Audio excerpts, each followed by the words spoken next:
అక్కడ లేదంటాడు. ఏమి లేదంట, స్తుతి కలగదు అక్కడ.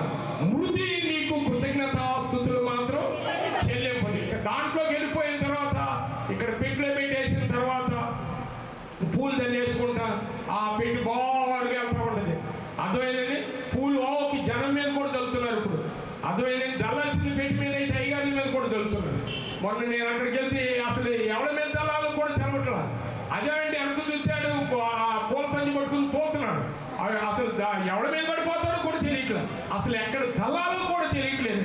చూడండి ఎంత భయంకరమైనటువంటి అవస్థ అంటే, పోయినోడు పోగా, పోయింది పోగా. ఒక ఉన్న వాళ్ళు ఏం చేస్తున్నారంటే మజా తమాషా చేస్తున్నారండి.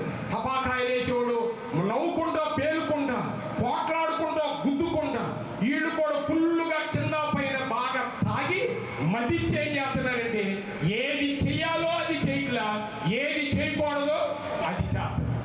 ఇది దేవుడికి మహిమ కాదండి. దేవుడు స్పష్టంగా చెప్తున్నాడు.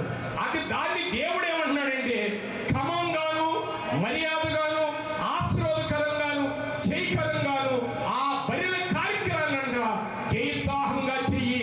ఎడ చేయాలంటే జయోత్సాహంగా చెయ్యి. ప్రతి దైవ సేవకుడికి అక్కడ అవకాశం ఇవ్వాలి. దైవ సేవకుడు అక్కడ ప్రార్థన చేయాలి.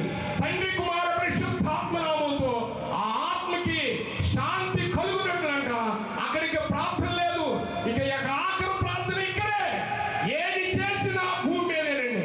అక్కడికి ఇంకొక రోజు పెట్టుకుందామండి, అక్కడ ఏటల్లో పోద్దామండి, ఇక్కడ అన్ని చేద్దామండి, గొరిపోతులు వదిద్దామండి, మంచి మంచి గుడ్లు కట్టుకుని చక్కగా తమ్ముడు సితారాలతో వాయిద్యాలిద్దామండి. ఇవన్నీ శూన్యమేనండి భూమి మీద. దేనికి నువ్వు చేసేది భూస్థాపన అయిపోయిన తర్వాత ఏముంది నీ ఇంటి ముందు? ఏముందండి నీ ఇంటి ముందు? ఆ శవం ఉందా, ప్రాణం ఉందా, ఆత్మ ఉందా? ఏముందని నువ్వు కార్యక్రమం చేస్తున్నావు. కాకపోతే ఈ దైవ సేవకులు కూడా నాలాంటి వాళ్ళు ఆయనకి తగిన వాక్యాలు సమకూర్చుకుని ఏం చేస్తున్నారండి, రే నీతిమంతుడిని జ్ఞాపకం చేసుకోవటం ఆశీర్వాదం. అన్న తాత ఏంటి అనుకుంటున్నావాడా? తాత సంఘ పెద్ద. తాతని జ్ఞాపకం చేసుకోవటం ఏమంటున్నారు? ఆశీర్వాదం అని ఇలా చెప్తున్నాడు. నీతిమంతుడు లేడు.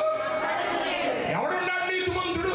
రాత్రి చెప్పిన మాట పొద్దున్నే అబద్ధం ఆడుతున్నాడు, మధ్యాహ్నం చెప్పిన మాటకి సాయంత్రం అబద్ధం ఆడుతున్నాడు. ఒకవేళ రాత్రి వెళ్ళి ఒకవేళ అడిగితే ఒరే దాన్ని అడగకుండా మాత్రం పంజారు కదా, తాళాలు కూడా దాని దగ్గరే ఉంది, బీరువా తాళాలు కూడా దాని దగ్గర ఉంది. ఏనాడు కూడా తాళం ఎక్కడ పెట్టాలో నాకు దేవదరా బాబు, అదే చేస్తుంది, అదే తాళం వేస్తుంది. అది వస్తే మాత్రం నీకు సరైన రిజల్ట్ ఇస్తాను.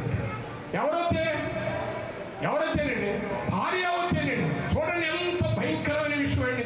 అందుకనే దేవుడు భూమి మీదండి ఇవన్నీ కూడా నువ్వు వదిలేసుకుని భూమి మీద అంటున్నాడు దేవుడు.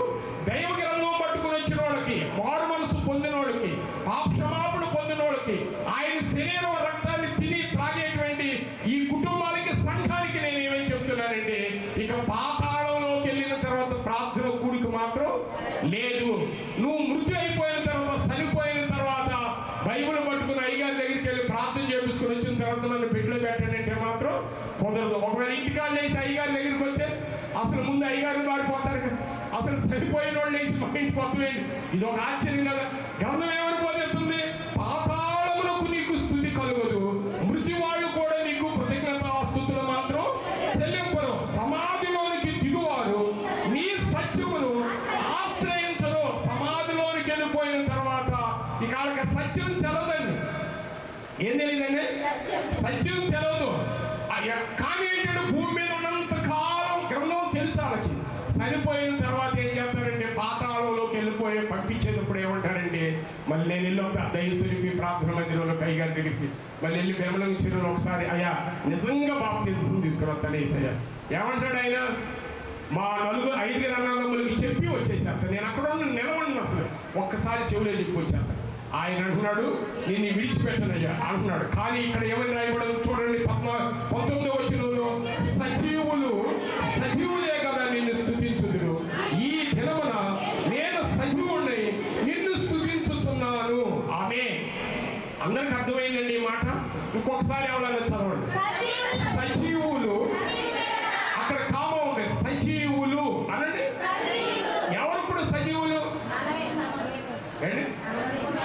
అందరూ చెప్పండి. చూడండి, మన కరోనా 2-3 సంవత్సరాల క్రితం కరోనా వచ్చినప్పుడు ఈ అంబులెన్స్లో వేసుకురావటం అంట ఇక ఏం లేదండి, అంబులెన్స్లో నుంచి అక్కడే ప్యాక్ చేసేసేస్తున్నారు, అక్కడే ఆ కవర్ తగిలించేసేస్తున్నారు, ముఖానికి మూతికి కాళ్ళకి అన్నీ వేసేసేసి ఒక ప్యాకింగ్ లాగా పైన మామిడికాయలు పెట్టికి పైన ప్లాస్టర్ అంటించేసి మామిడికాయలు లోడ్ చేస్తున్నారు. అది మామిడికాయలు వ్యాపారం చేసేవాళ్ళు తెలుస్తుంది బాగా.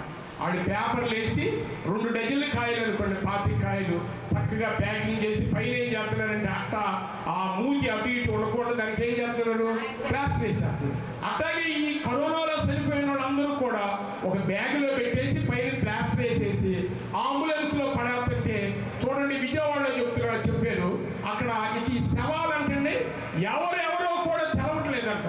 ఎవరెవరు కూడా మాత్రం తెలవట్లేదు. మహాకనులండి. సజీవులే కదా నిన్ను స్తుతించుదురు. ఈ దినమున నేను సజీవుడిని నిన్ను స్తుతిస్తున్నాను. తండ్రులు కుమారులకు నీ సత్యమును తెలియజేస్తుదురు. యెహోవా నన్ను రక్షించేవాడు. మన జీవిత దినములన్నీ కూడా యెహోవా మందిరములో తంతి వాయిద్యములతో వాయింతురు. దేవుని స్తోత్రములు.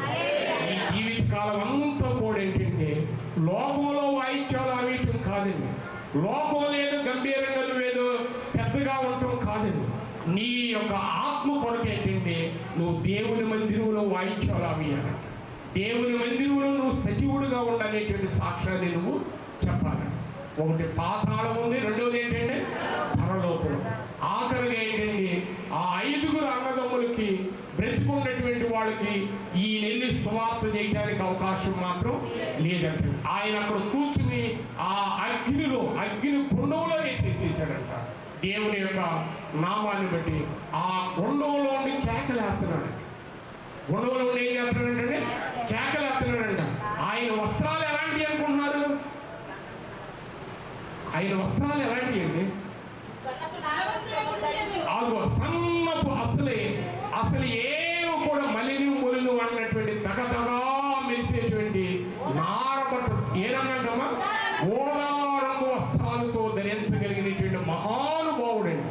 మహానుభావుడు అనండి, అసలు అనండి, మీకు రాదా? ఎవడంట? మహానుభావుడు అంటండి. ఆయన అంటున్నాడు, అయ్యా ఏలికి అడుగు భాగాన ఒక సుక్క ఇట్లా కింద ఏలాడేటువంటి ఒక డ్రాప్. అప్పుడు అతడు పాతాళములో బాధపడుచు కనులెత్తి దూరము నుండి అబ్రహామును, అదిగో అబ్రహాము యొక్క రొమ్మును ఆనుకున్నటువంటి లాజరును చూసి ఏమంటాడమ్మా? నా తండ్రి అయినటువంటి అబ్రహామా,